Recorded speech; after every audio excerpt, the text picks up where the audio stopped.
Hello, I'm Kaiser and welcome to Moose Reads. Before I get started, I want to say that the opinions that I give here are my own opinions. They are extremely subjective.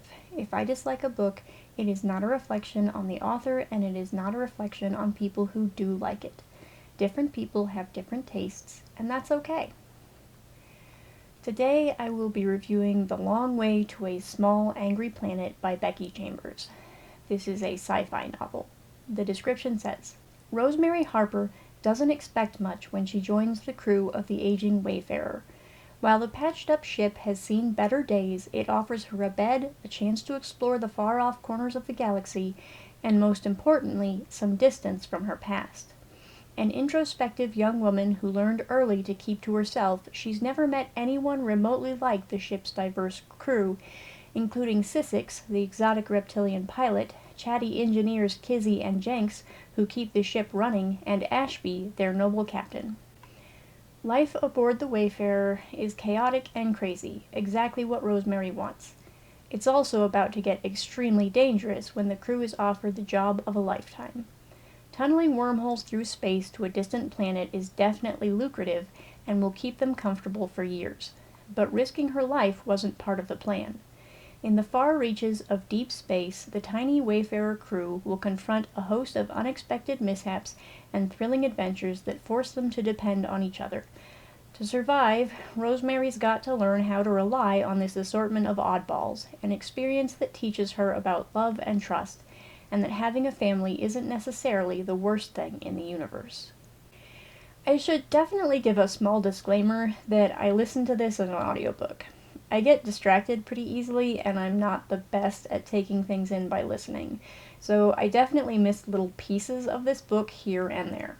If I say something that is factually inaccurate, that's probably why. Feel free to correct me. I guess I'm giving this book 3 stars, but it's another one that I have complicated feelings about, so that's a very wobbly 3 stars.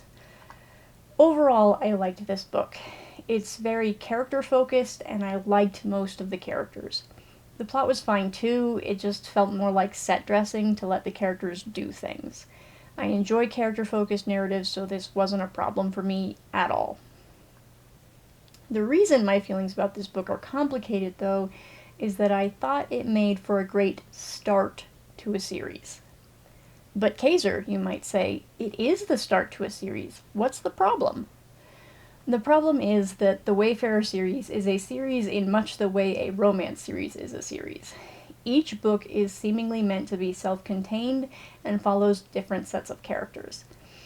When I got to the end of book 1, I was prepared to follow our intrepid tunnelers in their continued adventures. Only, it seems they don't have continued adventures. It's possible that they make appearances in later books. I don't know, I'm not going to read them. This is another one of those things that's probably very subjective, but I just didn't feel like the way the book left the characters we were following was a solid conclusion. Obviously, I can't really talk about that in the spoiler-free section, but I'll go over it in more detail later. At any rate, because I felt like there was more story to tell, and it seems like we won't ever get that story, I can't fully commit to liking this book. Because the book is so character-focused, being left feeling like the characters are dangling makes me less happy about getting to know them. Maybe the best way to describe this is that it feels like it was a character-driven story, but it ended like it was plot-driven. Chambers concludes the plot that she set up in the background, but she doesn't conclude the characters she set up in the foreground. Hopefully that makes sense.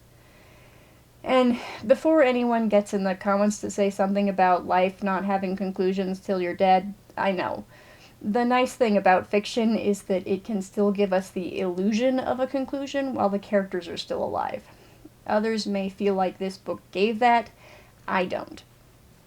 Aside from that major complaint, though, I mostly just have one small one. One of the characters, Syssix, comes from a reptilian race that also has feathers growing on their heads. It's established early-ish in the story that they exchange feathers as a sign of someone having had a profound impact on their life. Somebody, Kizzy, I think, tells Rosemary that everyone on the crew has received a feather from Sissix at some point. But as far as I know, Rosemary never gets one, at least not on the page. Possibly this is something I missed, but I asked my brother who was listening to it with me, and he doesn't remember it happening either. Like I said, it's a small thing, but it felt like a setup, and I was irritated that we never got the payoff. Right, so that's really all I can say without spoilers. If you don't want to hear any spoilers for this book, now is the time to pause or close the video. For everyone else, let's talk about those dangling endings. I'll go through each character individually because nearly all of them felt at least a little loose. Kizzy and Dr. Chef are the exceptions. Dr. Chef because it never really felt like he had anything going on. His plot is all in the past, and we get to hear about it somewhere in the middle. Kizzy had some things going on, but her story arc is the only one that felt like it had a conclusion. She became frightened when the ship was raided by pirates, discussed it with another character, and learned how to cope. Perfectly fine conclusion. Sissix is also pretty close to having a solid end, and to the extent that she's left dangling, I'm not all that bothered. Her plot was mostly about how her species interacts in a way that is significantly different from the rest of the crew, and having to balance her needs against theirs. This is mostly solved by her entering into a relationship with Rosemary. We don't see much of that, and there is some question as to how well it will hold up if she pursues relationships with others, given that her species is more casual about sex and generally polyamorous, and Rosemary, being human, has grown up with a much narrower view of relationships. Still, it's not a big problem. Rosemary is also low on the list of dangling stories that bother me. She signed onto the Wayfarer because her father got arrested for arms dealing and related crimes, and the media shitstorm made her life hell. She was trying to escape from the stigma of what her father had done. Theoretically, this plot is supposed to be shored up when she comes clean to the rest of the crew, because up to that point she had been hiding her identity. But we only get to see her reveal this to Jenks and discuss it with Dr. Chef. Even if I thought telling the truth was a proper conclusion, the way it was handled wouldn't have made it a very good conclusion. But I didn't feel like it would have been a good conclusion if it was handled well. Her father was selling weapons to a race called the Toremi, who are in the middle of a never-ending civil war. The small angry planet in question is the home of the Toremi Ka, one of the factions of the Toremi. The crew is hired to create a stable wormhole linking the planet to the Galactic Commons. So I sort of expected it to be an issue when they got there. She does mention it briefly, but it's a complete non-issue. Honestly, I'm not sure what I wanted out of her story, but I know I didn't get it. Ashby's story was the first one that really felt like it was left hanging. He's been carrying on a relationship in secret with a woman whose race doesn't believe in interspecies coupling. They've had to be very careful about how they meet up and how they interact with each other in public settings. At the end of the book, he gets a message from his lover saying she is coming to stay with him on the ship for a while between missions. She kind of implies that she's not going to worry about hiding their relationship anymore. We learn this from a letter Ashby receives. The book ends without her coming to the ship, without him responding, and without any clear idea of what will happen between them in the future. Honestly, Ashby seems to be the biggest victim of the book thinking the background plot is the plot. His ship is nearly destroyed, and their onboard AI is basically killed when one of the Toremi blow up the apparatus that keeps the wormhole open, just as they are about to bore a hole through space. Ashby gets paid anyway. He yells at the political leaders about how careless they were with the Alliance, and they decide not to pursue the Alliance further until they have more confidence that it will succeed. Then Ashby asks Rosemary to look into better space bores so they can upgrade the ship. It's a very fine end to the book's plot. It's a bad end to Ashby's plot. Then there's Oahan. He's a member of a species that has been infected with a virus that enables them to do some incredible things in space. like calculate wormhole navigation on the fly, but that kills them really early. His species thinks of themselves as bonded to the virus and thinks attempting to cure themselves is a rejection of the gifts they've been given.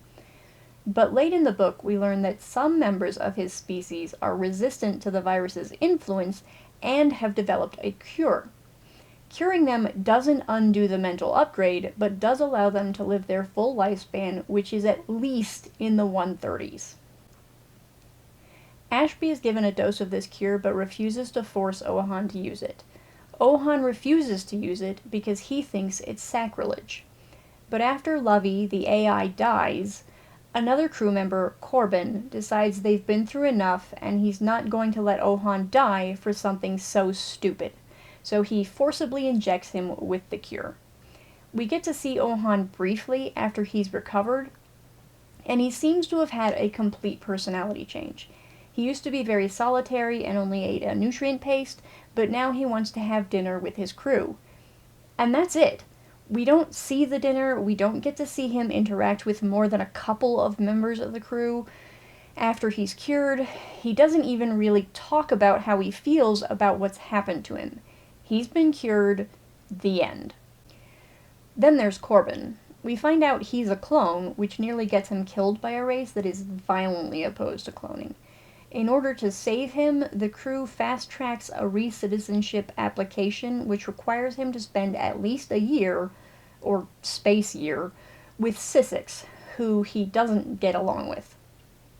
We learn he's a clone and establish the solution in the course of like one chapter. Then we get a conversation with his father where he explains why he cloned himself and are given an indication that Corbin is an ass because his dad held him to impossible standards. That's it. That's the sum total of Corbin's story. We don't spend any more time with how he feels having learned he's a clone. We don't get to see him grow as a person. We don't know if he successfully regains citizenship. And then there's Jenks. Jenks was in love with Lovey.